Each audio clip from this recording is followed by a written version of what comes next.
First of all, let me thank the organizers for having me in this August meeting, and it's quite an interesting and challenging subject which I'll be talking on. And I did see that there were a lot of questions in the previous session as well. I hope to answer many of them in my session.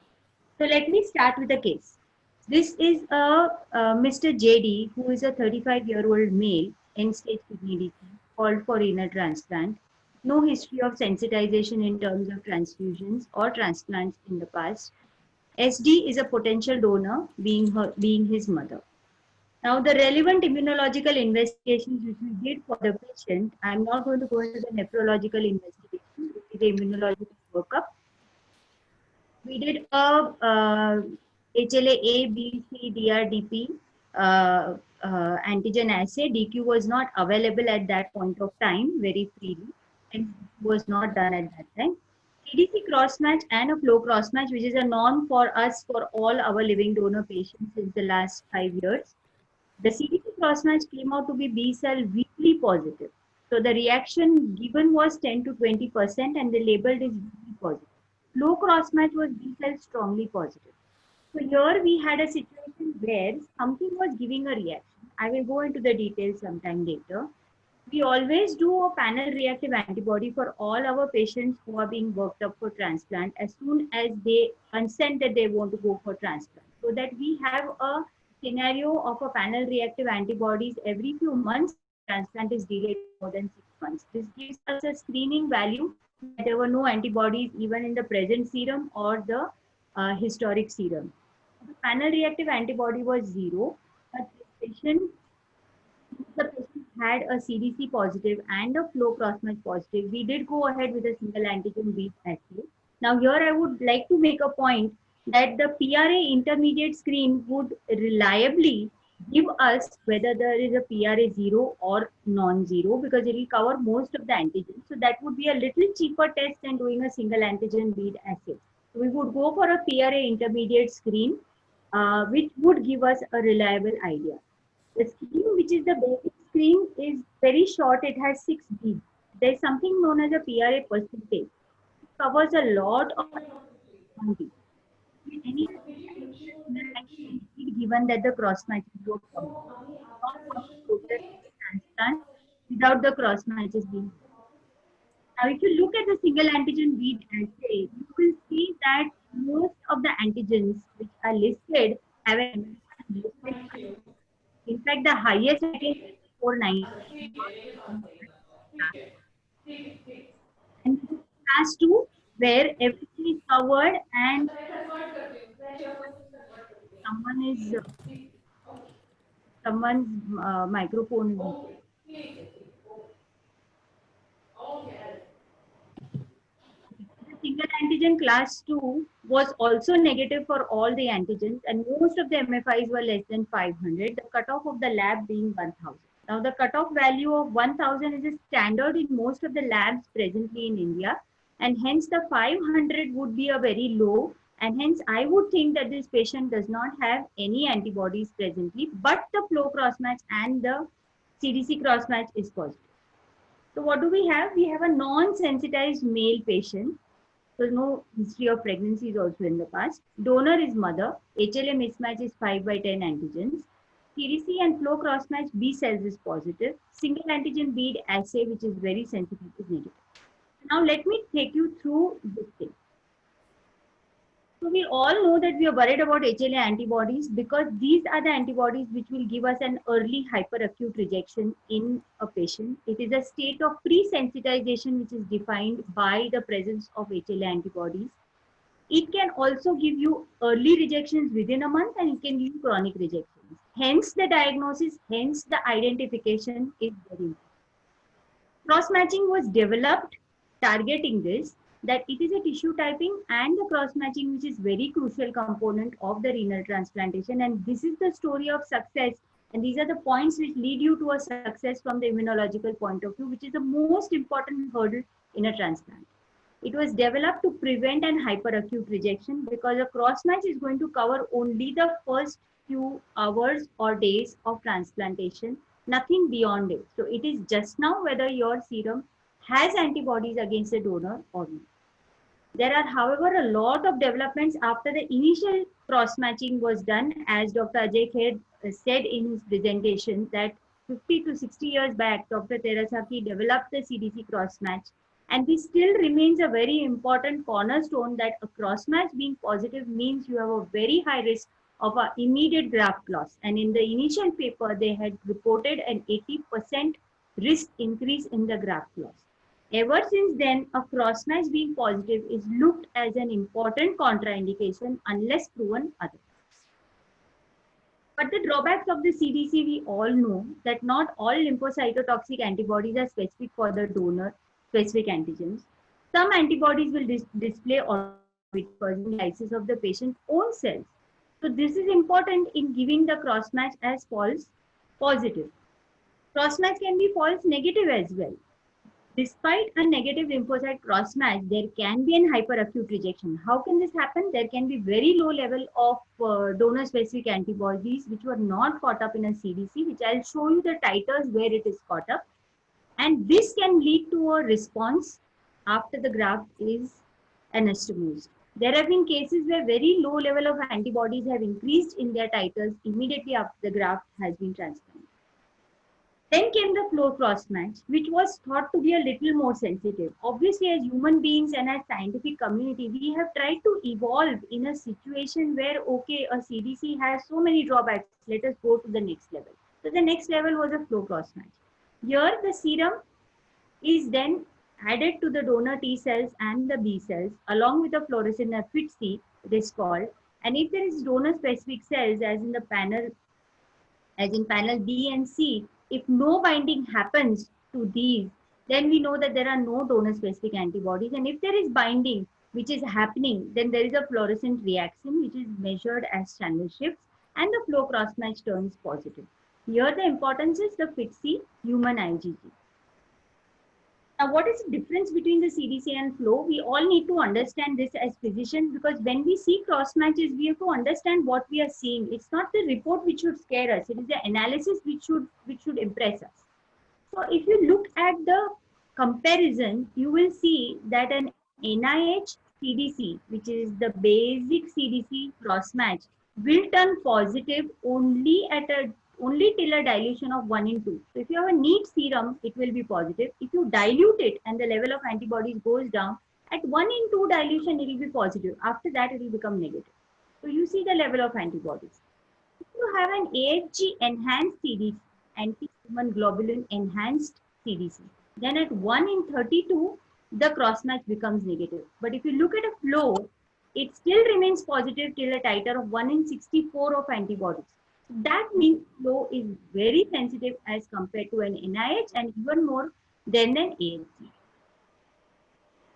Then is the solid phase. So we have seen the CDC, we have seen the AHG, we saw the flow cytometry, then we saw the flow solid phase. Now the solid phase means that we have an inert bead.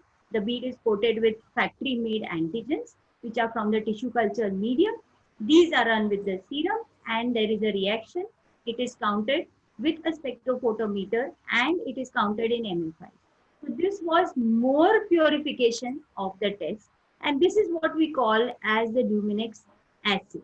Now let us see what is happening to this. So let me tell you what are the major takeaways from these tests which I told you. So in a CDC, AHG, flow cytometry, cytotoxicity by flow cytometry and solid phase. HLA antibodies are detected by all these methods. Non-HLA antibodies are also detected by all these except for solid phase. I remember my mentor in HLA medicine, Dr. Tinkham, she told me that the cell surface is like a jungle. So anything and everything can react in a CDC or in a flow, but a solid phase does not have a cell, so the jungle is removed. So the non-HLA antibodies, which are not relevant to a renal transplant, will never be picked up on a solid phase. IgM antibodies, which are not relevant to renal transplant, will be picked up by CDC, will be picked up by AHG CDC, will be picked up by flow sometimes, but most of the times no, and never by solid phase. So IgM again is a drawback. Low titer or non-complementing binding antibodies are detected by flow cytometry, which is a drawback for flow. AHG CDC, yes, but less sensitive. So very low titer AHG is going to pick up. Flow will definitely pick up. Cytotoxicity will be picked up. And solid phase will definitely pick it up because there is no hindrance over there. Antibody titer detected is moderate to high in a CDC. So you need to have a moderate amount of antibodies and a reasonably sensitized person to give a CDC positive. AHG CDC low to moderate, and very low titers will be picked up by a flow and a solid phase. So this comparison should remain in our mind whenever we are seeing a patient with a cross-match positive or a negative in context with the solid phase assay. Now, there is a possibility of a false positive flow cytometry also. Like I showed you, the CDC can be false positive, a flow can also be false positive. So this is a study from University of Chicago where out of the 17 patients with false positive flow cross match, 10 were T cell, 13 were B cell, 6 were both B and T cell positive. Out of these, 8 of 17 had history of autoimmune diseases and 3 of 17 had recent viral infections. Now, I would like to tell everyone that, whenever in the laboratory we see sera, whenever there is a flu season, we see a shoot up in the antibody assays. We see a shoot up in the cross-match positivities because it incites reactions which can cause a false positivity. Of those tested flow cross-match with untreated cells, 4 of 5 resulted in negative cross-matches, while 3 out of 4 flow cross-matches had negative cross-match results. So all the patients, 5 out of 5, tested CDC negative.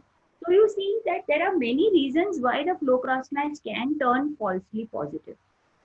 Discordant results between a physical and virtual cross-match are very common. So we should be very careful when we just contraindicate someone's transplant. However, this can lead to uncertainty.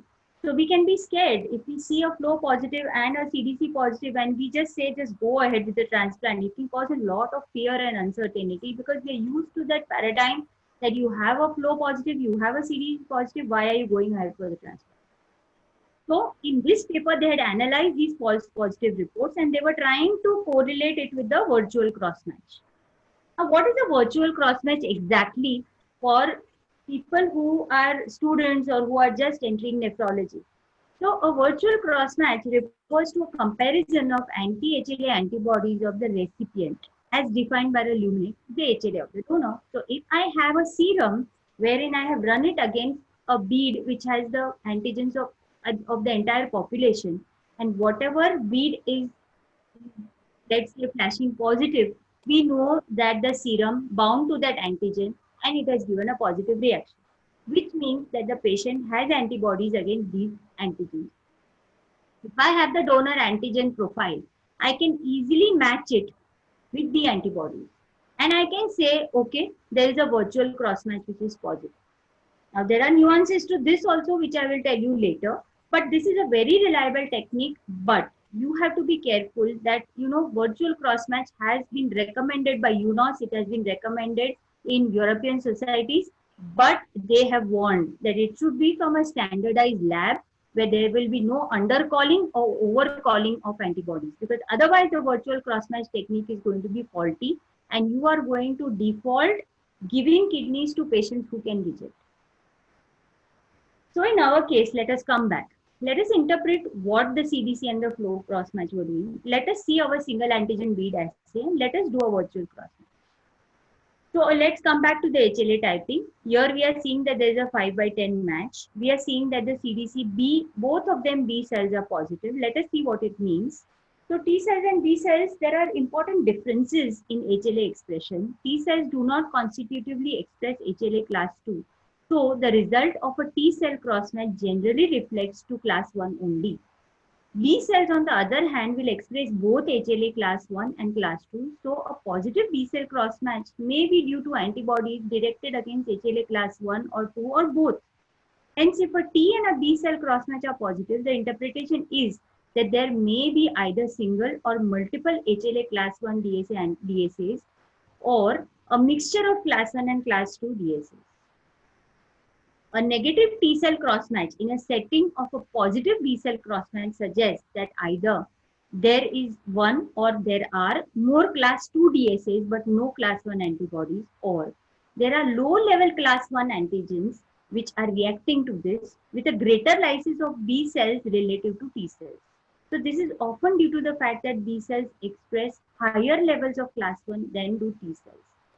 When class 1 complement fixing HLA-DSAs are present at a significant level, one would expect T and B both to be positive. So that means here I'm more looking towards class 2. So I am going back to my single antigen bead class 1. And I can see that most of my antigens are matching. All the donor antigens are accounted for. So what I did was I've looked at A, I've looked at B, I've looked at C, and I'm trying to see that all these antigens are present on the beads which have been tested against the serum. And I'm seeing that most of the MFIs have made a very low reaction, meaning there is a threshold has not been crossed to say that it is a positive reaction. Now, what about class 2? So class 2 also most of the antigens were accounted for, and these antigens were MFIs were again less than 500 and the cutoff was easily more than 1000. We spoke to the lab and the lab said that the positive control was 3 times more than the negative control. So this is fine that the MFIs are negative. So in our case, we have a flow and a CDC both positive. Donor class 1, class 2 are represented on the single antigen bead assay. MFIs are clearly less than 500. Hence, it could be that both cross-match assays were false positive.